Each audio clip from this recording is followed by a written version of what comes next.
The following is an HDNet original presentation.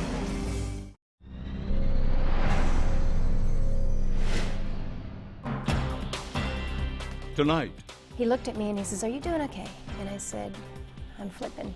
after a Tea Party drubbing, a senator from Alaska has a decision to make: quit or fight back. To hell with politics. Let's do what's right for Alaska. Let's win! A look at an historic November battle between one Republican who is all about compromise when necessary and a Tea Party candidate who wants to send a message. I mean, you cannot sit back and call this a Democratic problem. It's a compromise problem. And that compromise is destroying the nation. And the Middle East erupts. You've seen the pictures. We give you context, perspective, and analysis about what's really going on. People went into the street to contest a despot. They didn't say Islam is the solution. They just were saying, get out. We'll bring you the news tonight on Dan Rather Reports.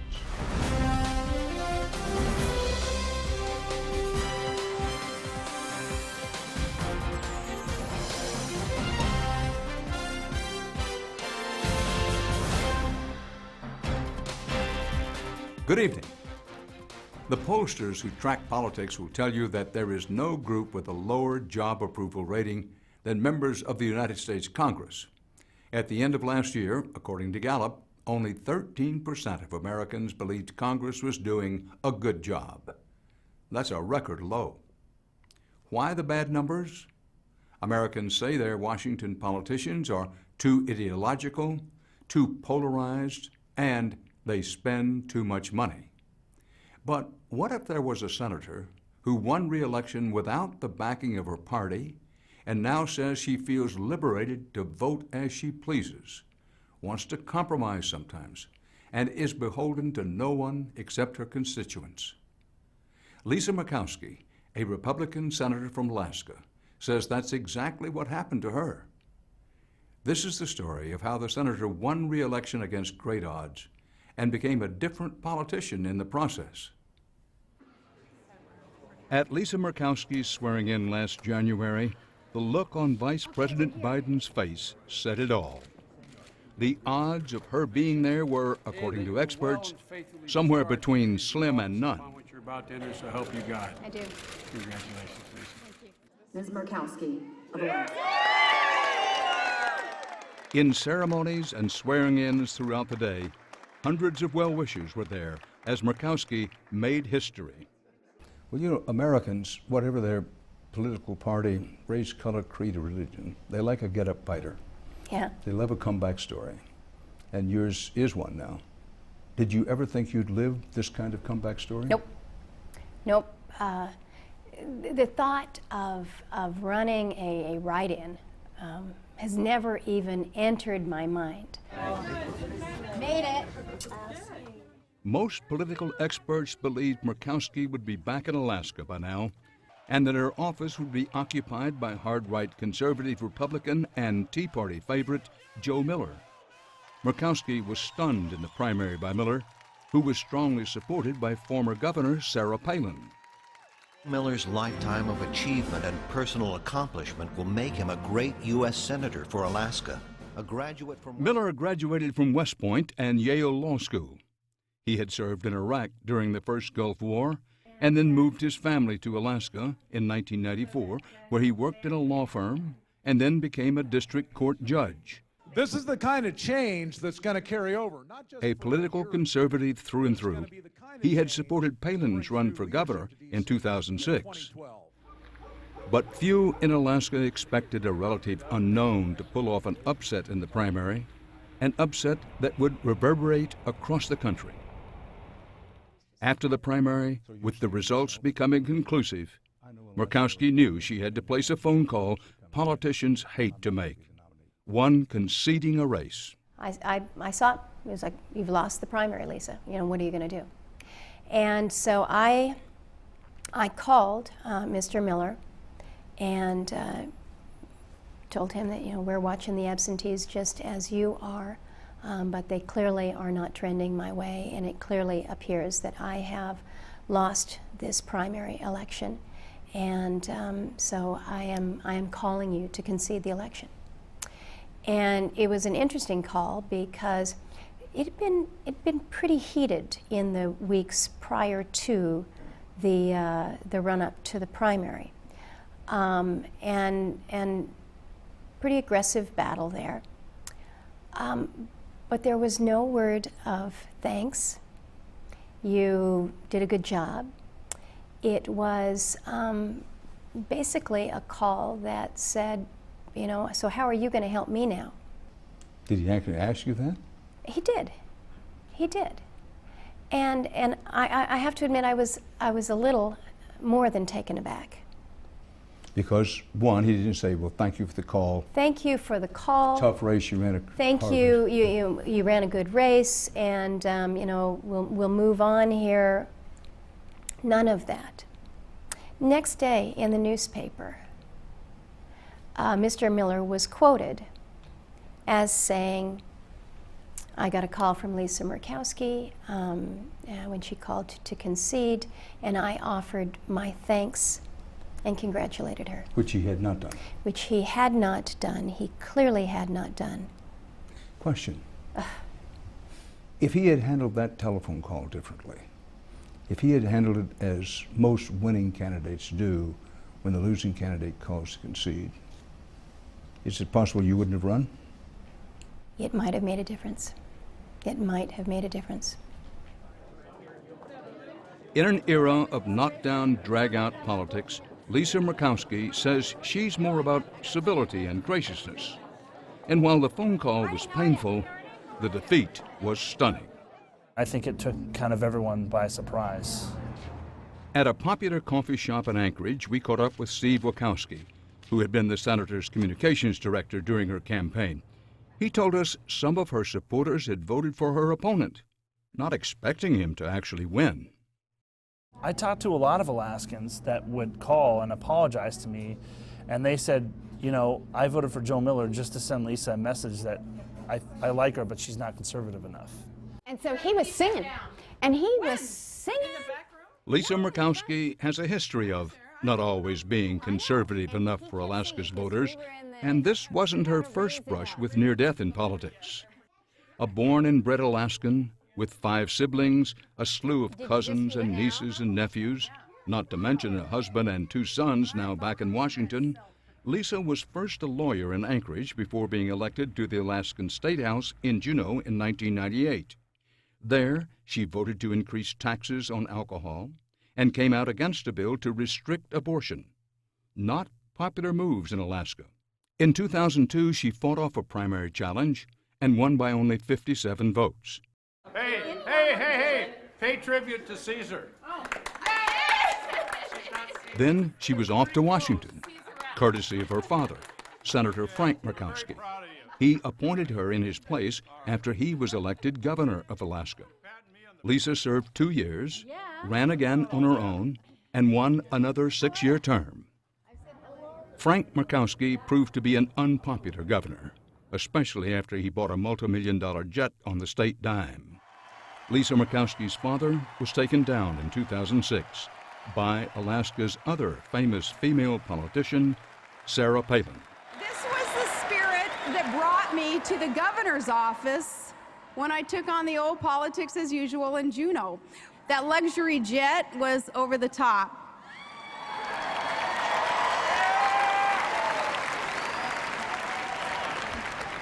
I put it on eBay. On the small stage that is Alaska politics, the Palins and the Murkowskis are not exactly close. Well, here comes the questions you must have anticipated. Sarah Palin, former governor, she has a definition of what a Republican is. Where do you stand vis-a-vis former Governor Palin? Do you talk to her? Do you agree with her? Let's talk about it. We have not had that much communication since she left as governor. While she was in office, we had a very professional working relationship. It's interesting, though, because there has been this effort, and I will blame the media. I will point the finger there, to suggest that there's some kind of bad blood or there's a family feud that goes on between the Palins and the Murkowskis. In fairness, there just is not. We just don't have that much interaction or have had that much of a previous relationship. But Murkowski has been quoted as saying that Sarah Palin was out for her own self-interest and not Alaska's. Palin has countered that Murkowski was just another Democrat in the Senate. She has now since moved on, and we don't have that professional relationship. Tea Party Americans, you're winning. While Sarah Palin was gaining national attention for the Tea Party, Lisa Murkowski was making a name for herself as a Republican who would reach across the aisle. With seats on the Appropriations and Energy Committees, she was popular in a state that's all about oil. How liberal is Lisa Murkowski? But when the economy tanked, Alaskans were furious at Washington. And Lisa Murkowski became a target.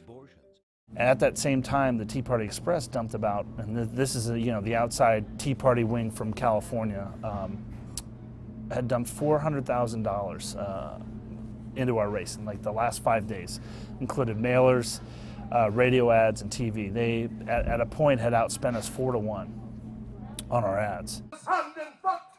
They just went negative hard. And they harnessed that kind of anger that I think was so prevalent within kind of the Tea Party ranks or the people that supported the Tea Party. Good to see you, Wayne. But after the primary and Lisa's loss, a funny thing happened. People started coming out of the woodwork to urge her to run as a write-in candidate. Her cousin, Annie Gore, remembers one particular encounter at an Anchorage restaurant called Kenley's. I walked over, and the first thing she sort of turned to me and she said, "I got a standing ovation when I came into the restaurant." And I said, "Well, that's cool." Okay. We sat down, and waiter came over, and he sort of looked at me, and then he looked at Lisa, and then he did a double take, and he launched into this diatribe of, "Senator, you have to run. You have to do this. This can't be the end of what your career was. You've done so much." And he just sort of went on. And I was thinking, can we order? I'm really hungry. And he just sort of kept going on. All those well-wishers urging her to do something, and that less than satisfying phone call with Joe Miller were having an impact. Murkowski and her family began seriously considering a write-in campaign, something the experts told her was impossible, according to her sister Carol. At the same time, she's getting this encouragement from everyday people. The powers that be in Washington and the Republican Party hierarchy saying, a write-in will not work. You can't win with a write-in. It'll never happen. You can't get the money. You can't. A name like Murkowski. How are you going to teach people how to spell that? It's just not going to work. It could also be political suicide. If she split the vote and a Democrat won, the Republican Party would never forgive her. Finally, it came down to a fateful family dinner and a coin toss. So we sat down, had a lovely dinner, and talked about all the pros and cons, and the evening went on, and finally, we're at the end of the evening, and I had to get on a very early morning plane to come back here to Washington, D.C. I said, no, we're not leaving. We're going to open up a bottle of champagne, and we're going to celebrate a decision. But we weren't getting anywhere, and no decisions were being made. Nothing was happening. And Ann said, "I've got a quarter." So we flipped the quarter, and I had it on my hand. And you wouldn't look. I couldn't bear to look, because we said, "What is it going to be, Lisa, heads or tails?" She said, "If it's heads, I'm going to run." I was like, "I can't look! I can't." Carol pried my fingers up, and then she just put them down. And no, she didn't say anything. She just smiled. Heads. And she said, "It's heads."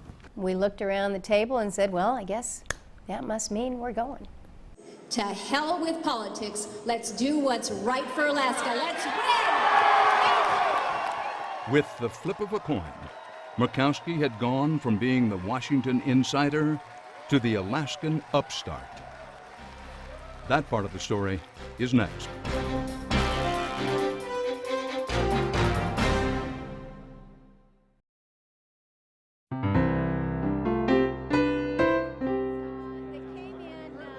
If ever it can be said that a picture doesn't tell the whole story, then this would be a good example.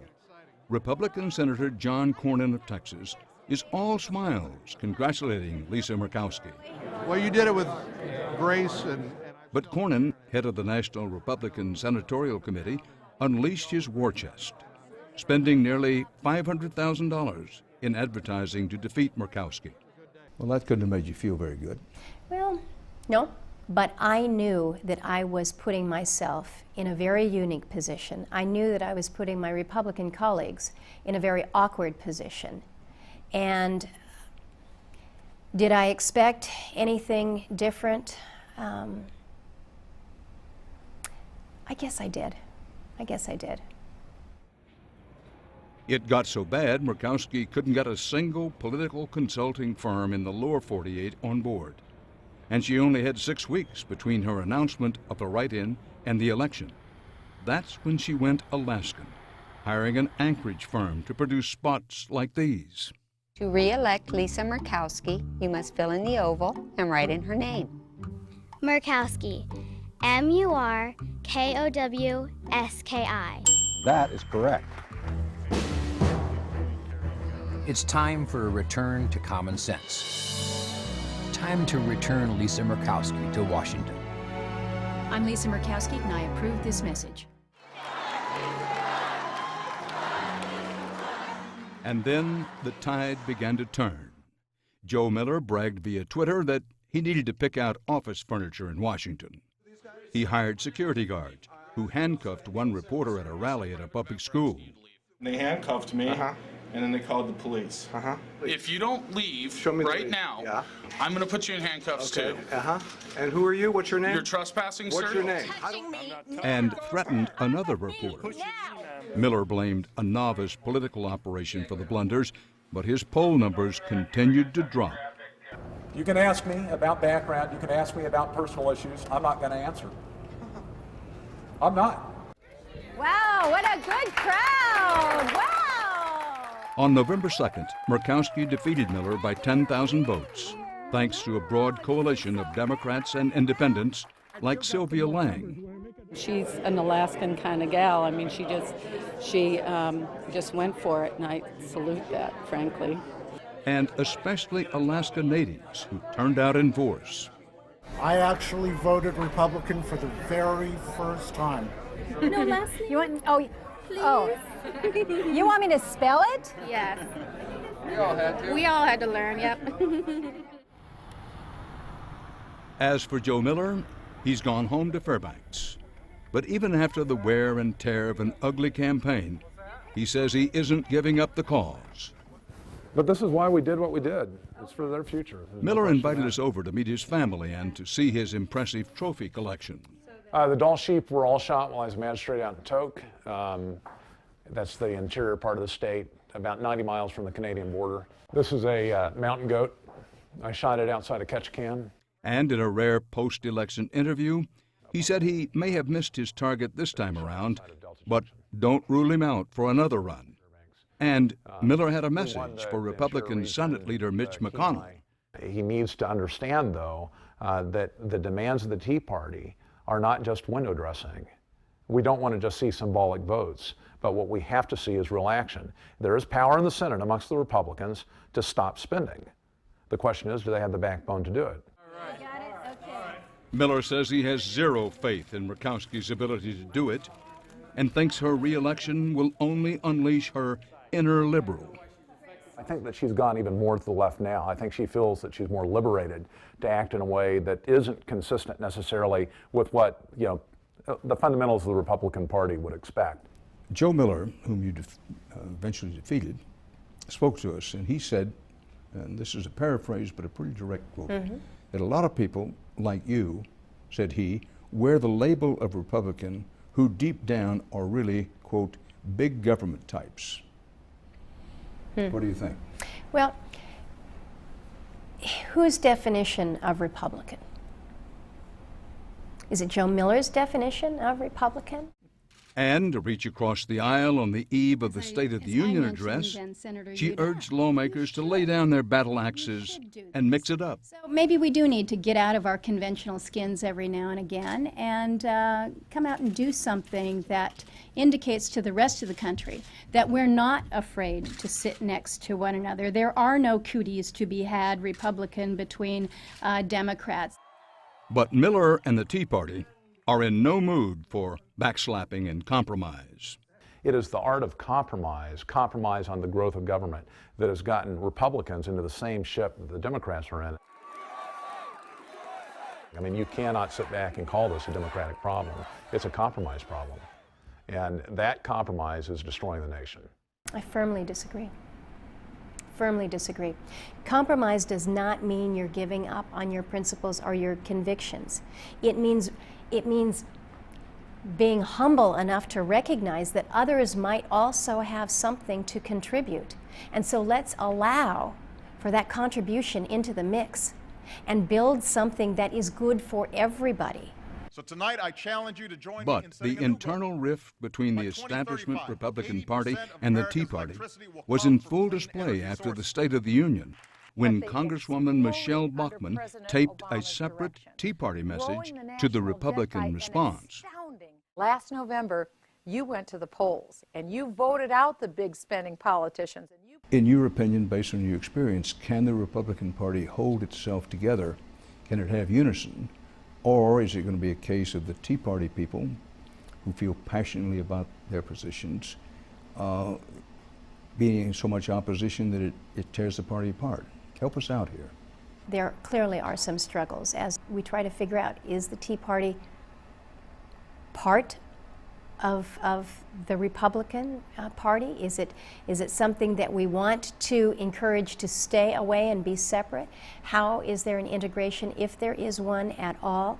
Is this better for the party? Do we need to be more moderate and inclusive in our views? That's where I happen to come from in a perspective. I'm one who is a big tent Republican. That's what I'd like to get us back to, instead of this more narrow, exclusive Senator, party. what are the chances, you've made it very clear, you haven't left the party. You said, listen, I'm a Republican. But what are the chances that you haven't left the party with the parties in the process of leaving you? Metaphorically, that may be the direction that things ultimately go. I don't feel that right now.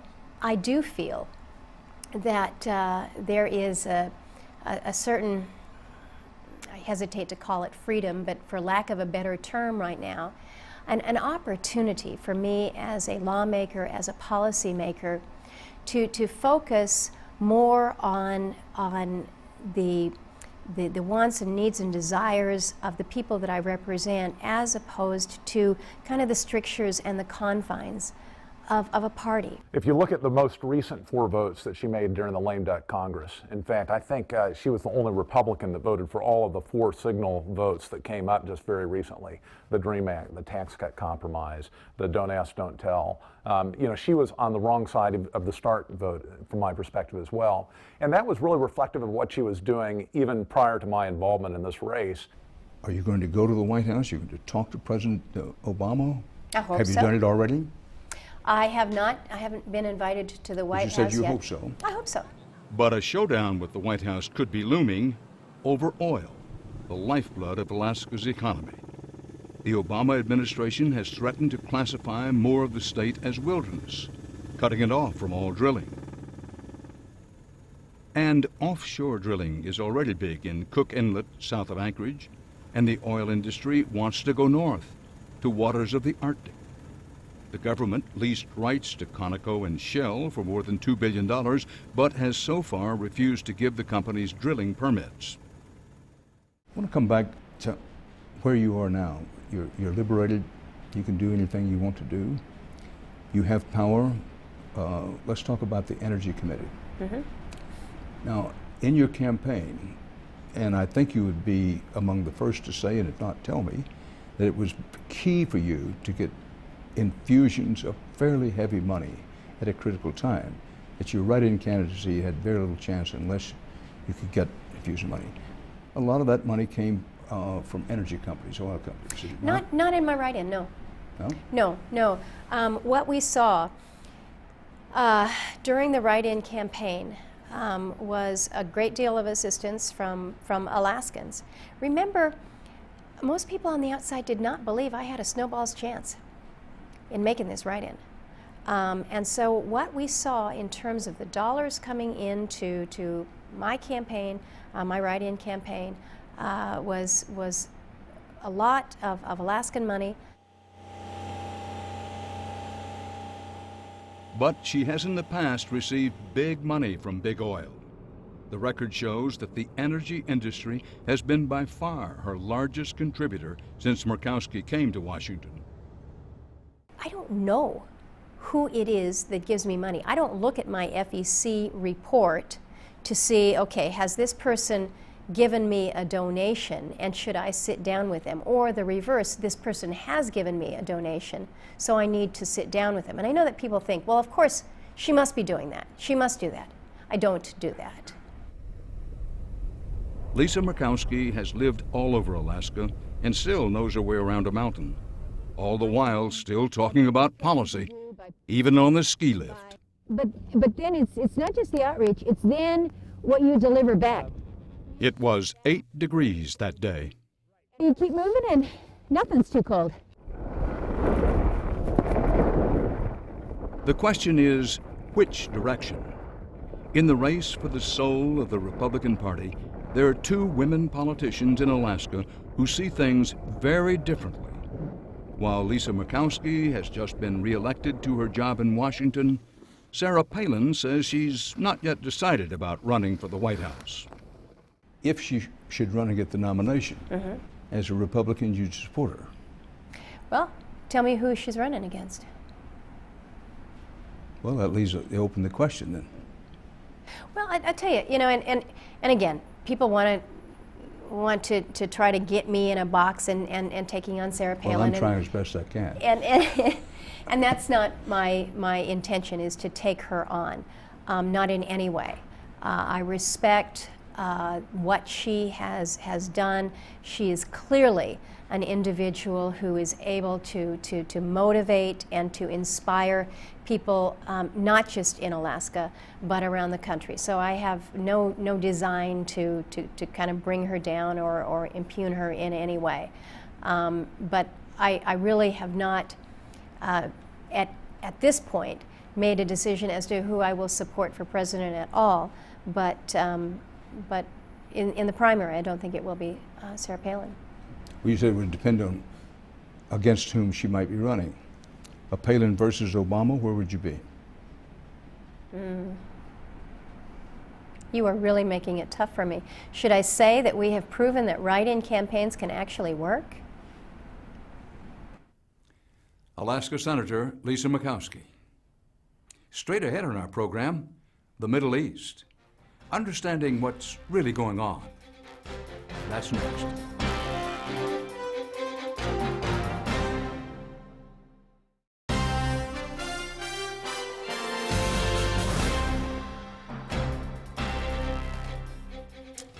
And now, the Middle East. First Tunisia, then Yemen, then Egypt erupts. You've seen the pictures as longtime rulers try to hold on to power and thousands of demonstrators take to the streets. But what does it mean for the region and for the United States? There are few people who can better explain the complexities of the Middle East than our old friend and colleague, Dr. Fuad Ajami of Stanford and Johns Hopkins Universities. Fuad, first of all, thank you for doing this. Thank you. Always good to see you. Thank you. Give us an overview, based on your experience, your long study of not only the region, but Egypt specifically. Put a frame around what has happened in Egypt in recent days and is happening now. Well, I think fundamentally, if you take a look at the tumult that began in a very big way on January 25, this really was the so-called Day of Anger. That's when Egypt exploded against its pharaoh. We have to call him for what he is. He's a pharaoh. He started out as a modest man who wanted to serve 2 terms as president and be gone. That was the promise he made to his country when he inherited power in 1981 after the assassination of his predecessor, Anwar Sadat. 30 years later, the modest man had, in fact, transformed into a pharaoh. And I think what we've seen is the hatred of the people of Egypt for him. Hosni Mubarak has become a truly radicalizing, explosive figure. He's become the face of everything ugly in the system. And I think in many ways, Mubarak has himself become such a polarizing figure.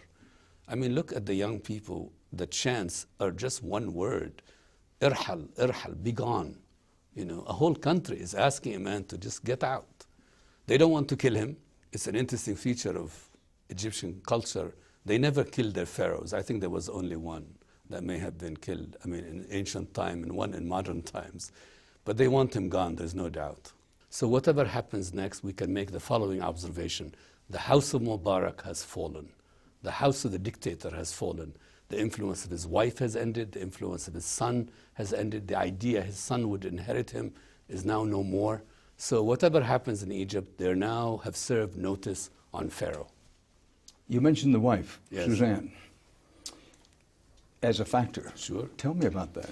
Well, you know, there is something very peculiar about Arab courts and Arab dynasties. On the surface, they are really a male affair and a male culture. But behind the scenes, there is this tremendous influence of the wives. In the case of both Egypt and Tunisia, which had started this whole tumult in the Arab world, in the case of Tunisia, it had been the hairdresser, the wife of the president who became a power in her own right. In the case of Suzanne Mubarak, again, she started out as the modest wife of an Air Force officer, because that's what Mubarak was. Again, many years later, there is no relation to where these people began. They developed all kinds of ambitions. They grew enormously rich. They grew enormously ambitious. And they came to think of Egypt, the Mubaraks came to think of Egypt as their own domain, that this is their domain, this is their country. Well, in the case of the wife, Suzanne Mubarak, do you or do you not think the idea of having him succeeded by his son Yes. may have come for her? Absolutely. It was actually Mrs. Mubarak who thought their son, their younger son, because they have 2 sons, one is named Ala, and he specializes in looting the economy, and one Jamal, and he specializes in bidding for power, that he will inherit his father's domain. It was Mrs. Mubarak who conceived of this project. The idea that Hosni Mubarak himself on his own would dream of his son becoming president is unthinkable. Think of him this way. He's the 3rd in a row among these military officers who came to power. There was the great Jamal Abdel Nasser in the 50s and 60s, and then, of course, Anwar Sadat, and then Hosni Mubarak.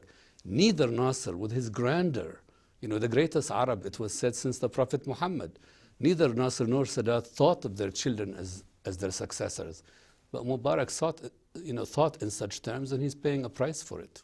Well, why is the Middle East seeing these kinds of developments? Tunisia, Egypt, we're seeing some signs in Yemen and elsewhere. Why is this happening now? I wish I knew. I'd get a prize of some kind if I really could answer this question. There is something about revolutions. I think they're always inevitable only in hindsight. Like in hindsight, people tell you, oh, I knew Tunisia would fall. Well, I can tell you, I have been studying the Arab world all my life as a scholar, and before being a scholar, I was a child of the Arab world. If someone told me that Tunisia would fall, that Zain al-Abidin bin Ali, a tyrant, a policeman, he wasn't even an army officer, he was a police officer who had really destroyed any independent powers in Tunisia. If you told me that a young man in a hard-scrabble, forgotten, forlorn village would set himself ablaze, just a fruit vendor would get slapped in public, he would set himself ablaze and set this whole revolution in the Arab world, it would have been unthinkable. No science fiction writer could dream of this. But this young man, Mohammed Bouazizi, sets himself on fire in Tunisia, and this fire spreads literally and figuratively to other lands. And you have the Egyptians who suddenly look at the Tunisians and they feel a case of Tunisia envy. They're shamed by the upheaval in Tunisia. 80 million Egyptians for 10 million Tunisians. And Tunisia was a forgotten country in the Arab world. Egypt is the heart of the Arab world. So the revolution doesn't begin in the heart of the Arab world, it begins on the outer limbs of the Arab world and it spreads everywhere. You mentioned Egypt is the heart of the Arab world. I think a lot of Americans don't know that. They say, well, what about Saudi Arabia? What about Syria? Why is Egypt the heart? Well, good luck to the other Arab countries. I have a friend, an Egyptian friend, late Egyptian friend, who once said, forget about these Arab countries. They're tribes with flags. There is only Egypt. Look, Egypt is, first of all, take the demography of the Arab world. 80 million of the 300 and some 50 million Arabs are Egyptians. The cinema, it began in Egypt. The novel, it began in Egypt. Modern life began in Egypt. And Egypt entered the world very early, in the middle years of the 19th century, entered the modern world. And Egypt led the Arab world. It had the largest army. It had the first attempt to industrialize in a big way, the first opera house. And ever since the Suez Canal was dug in the 1860s, the world of the Arabs centered around Egypt. You mentioned earlier the youth of Egypt. It is a very young country. Absolutely. Demographically, it has an almost astounding amount of young people. You know, you have populations where the bulk of the population is under 18. And then you have these aging autocrats. Like take Mubarak himself, he's 83. Zayn al-Abidin bin Ali in Tunisia, he was in his mid-70s. And then even Mubarak, when he turns around and said, how can I please my people? How can I call off this revolt? Why don't I name a vice president? He names a vice president in his mid-70s. There is a gap between the rulers and the ruled. And there is an anger of the youth. And there is also a strange phenomenon. In all Arab countries of this kind of regime, Egypt, Tunisia, Algeria, Libya, Syria, a man rose from the underclass, seized power, and then got hold of the country, looted it completely, and began to dream that this country is his. And so the young people roaming the streets of Cairo or Alexandria, they look at the privilege of the rulers of Egypt, and they wonder, what's their share of this world? When will their share of the rewards of life come to them? And that's what this revolt is all about. Well, in traveling the Middle East, whether you go to Iraq, Egypt, Tunisia, Lebanon, the number of young people unemployed is sort of startling. Yes. Well, the Arab world, we're told, needs to produce 50 million new jobs, and we understand how difficult job creation is in our own country, here in the United States. So the Arab world has to produce 50 million jobs to accommodate the young people of the Arab world, and they cannot do it. And they cannot do it. And something else has also happened in the last decade, or particularly after 9/11. It's become very difficult for young Arabs to leave the Arab world. There had always been the safety valve. You could go to Europe, you could come to America, you could go to Australia. And as the story of terrorism began to bedevil the Arabs, again, these young people couldn't flee anymore. They couldn't leave Cairo, Alexandria. They couldn't go to Italy and Spain and England and the United States. It's become harder. And now they have to endure these troubles at home. It's like a hothouse completely. Well, let's talk about our beloved United States of Sure. America. Obviously in an awkward situation, given the current events in Egypt. Here's a regime that we've supported for 30 plus years, and the regime before that we supported. Absolutely. What are we Americans to do? Well, we are not on liberty's side. We have to accept that. We are not on liberty's side. We are the great liberal power. We are the great power that believes in our own self-image. We believe we are a force for emancipation in the world. But there is a truth about the American position in the Arab world. We are the backers and the friends of autocracy. And here, in this moment, in 2011, as the Arab world is burning, we're trying to catch up with this storm. We're trying to adjust our policies to it. But this is not unique. I mean, go back to the summer of 2009 when Iran erupted. We also tried to catch up with the Iranians, and we couldn't even find the language to identify with the Green Movement and the Iranian people. So our own claims that we actually back liberty are being tested. We have this problem of adjusting to the anger in the Arab world and to the change in the Arab world, and we were late. We are trying to catch up with something that's moving with enormous speed. We're afraid. That's the other issue. Indeed we are. And I hear some people say, this could be Iran 1979. Yes. Had a revolution, threw out a dictator who was backed by the United States, and we see what came in the wake of that. That's Possible, probable will happen in Egypt? Well, I think it's always, people are always fighting the last war. You know, we didn't do very well in 1978, 79. And I think the worst thing we can do about Egypt today is try to fit it into this Iranian straitjacket and say, well, Iran worked out this way, Egypt will work out this way. We don't know. The honest answer is we don't know. And in fact, for all the people who pretend to be experts, including this particular person speaking now, no one really has a script for these revolutions. Mubarak has no script. He doesn't know what's going on. And the rebels have no script. They've entered history's uncertainty. What do we know, of anything, about Al-Qaeda in Egypt? And are they involved in this? Well, I think we don't know much about Al-Qaeda. We don't think it has a role. We do know that Al-Qaeda's ranks are filled with very militant Egyptians. In fact, if you go back to the origins of Al-Qaeda, there was, of course, bin Laden, and he brought the money from Saudi Arabia. And there was Ayman Zawahiri, and he brought the military experience and the passions. So many people from Al-Qaeda are Egyptians. Now, will these Egyptians want to go home to fish in these troubled waters? Of course, it's to be expected. Possibility, probability that some kind of radical Islamic government will come into being? I would, if I were to, to make just a guess on my own, I think the army prevails. This state of Egypt, the Egyptian state, is really is built around the army. The army rules Egypt. And the army seized power in 1952 in the person of Nasser and then Sadat, and then out of the military establishment came this unknown man, Hosni Mubarak. He had no political past. People don't know him. It's a huge army. It's a huge officer corps. It's very much committed to the modernity of Egypt. And if I were to look at Egypt that I have known, the army would never permit the Islamists to take over the state, because the state and its economy and its power belongs to the army. But as you say, we've entered the history of uncertainty. Absolutely. As has Egypt. Yeah. Let's talk about Israel. Sure. Hosni Mubarak may not have been Israel's favorite, but they've had a peace treaty that's held for 30 years. Sure. He's been useful to Israeli security, to Israeli diplomacy. What does Israel do? Well, Israel can do nothing. And I think what they're doing is just right. As Prime Minister Netanyahu said, we are listening but not talking. They can't do anything. They can't do anything for anybody in Egypt. And what's interesting about this rebellion in Egypt, no one has actually said anything about Israel. No one, these crowds protesting are not saying, oh, Mubarak is a traitor because he keeps the peace with Israel. The peace was made by the man who paid dearly for the peace, Anwar Sadat. And all Mubarak did is he kept the peace. And his successor, let's say it's Omar Suleiman, this vice president. In truth, the Israelis don't deal with Mubarak as much as they deal with Omar Suleiman, the head of intelligence. They're all friends of his. I think the Egyptians, again, that's just one man's judgment on these matters. The Egyptians have made a decision. Wars with Israel are unworthy of them, and they can't win them.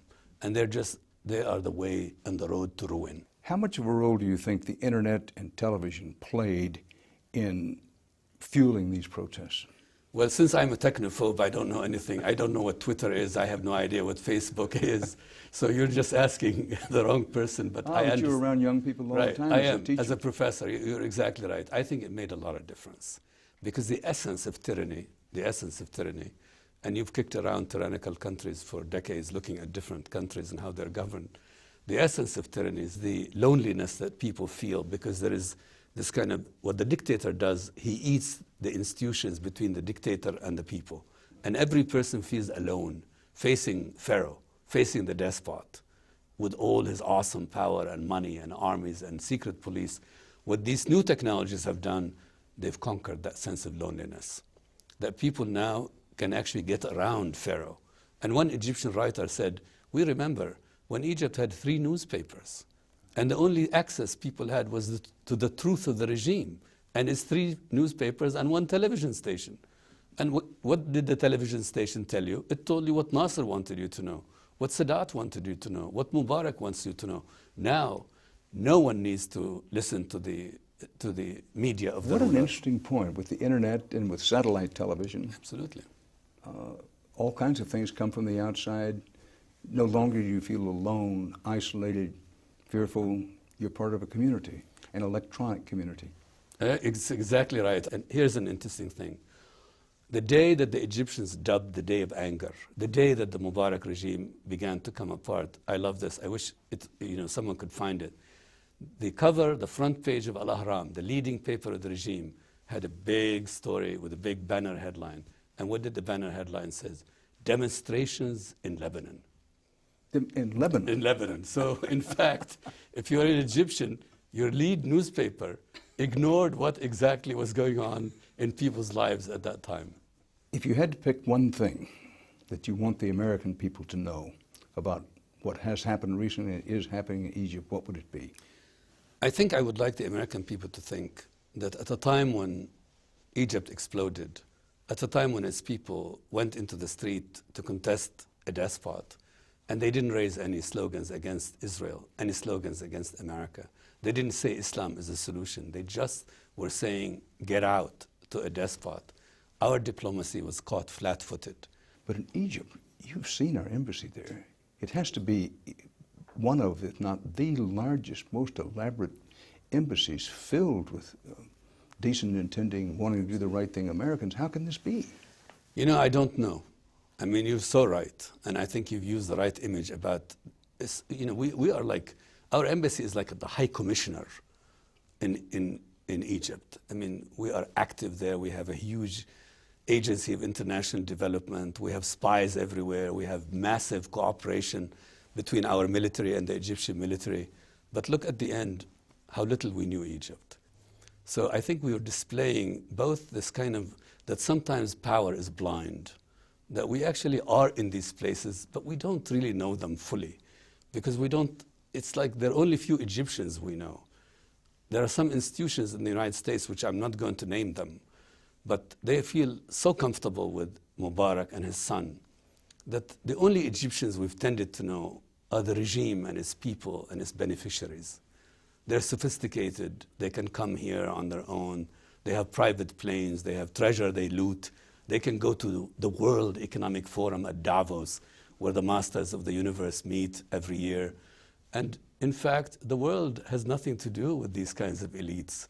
These young people who went out in Alexandria, these young people chanting, "Get out," to Mubarak, they are not, we don't know them. We don't listen to them. We have no access to them.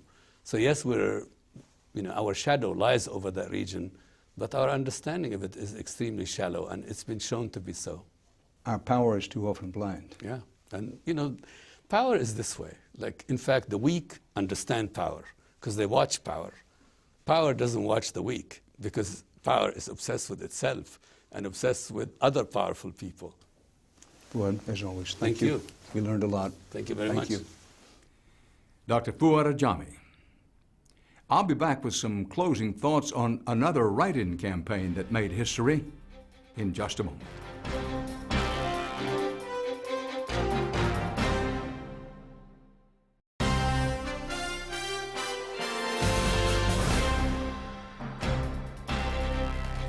Welcome back. We began tonight with a look at Alaska Senator Lisa Murkowski and her improbable write-in campaign. When covering elections, one always looks for a little bit of historical perspective, and many commentators noted that Murkowski was the first write-in candidate to win election to the Senate since Strom Thurmond of South Carolina in 1954. It's a nice little factoid, but few explored the story behind that election more than 50 years ago, and the parallels it holds for today's politics. By 1954, Strom Thurmond had staked his reputation as a defender of the Old South. Like almost all Southern politicians of the time, he was a Democrat in a very different Democratic Party from today. In those days, there were very few Republicans in the South, since to be Republican was to be from the party of Abraham Lincoln, not popular in the states of the former Confederacy. Yet, party identities were changing.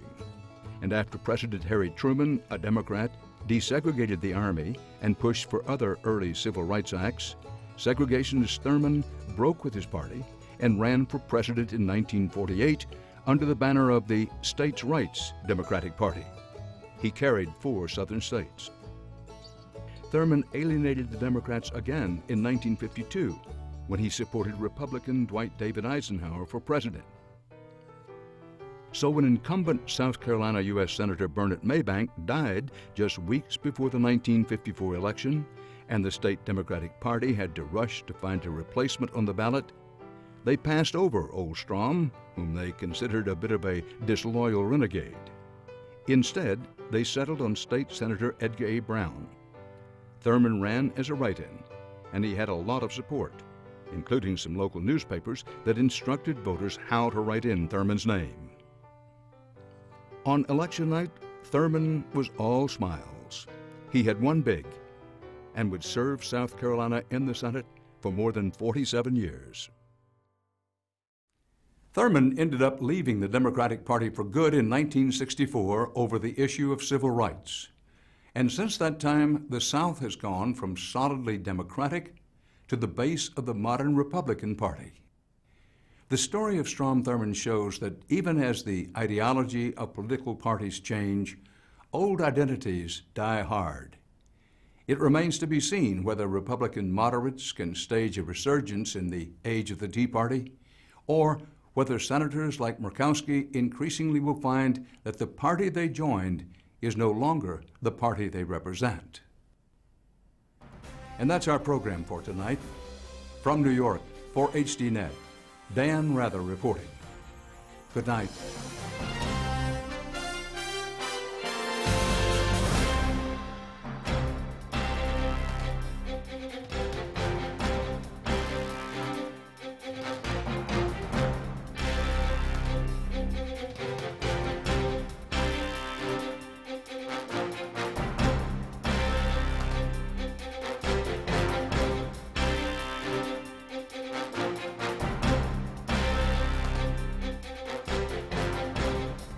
If you would like to add your name to an email list for information on upcoming programs, or if you would just like to send a question or comment, please email us at viewer@hd.net.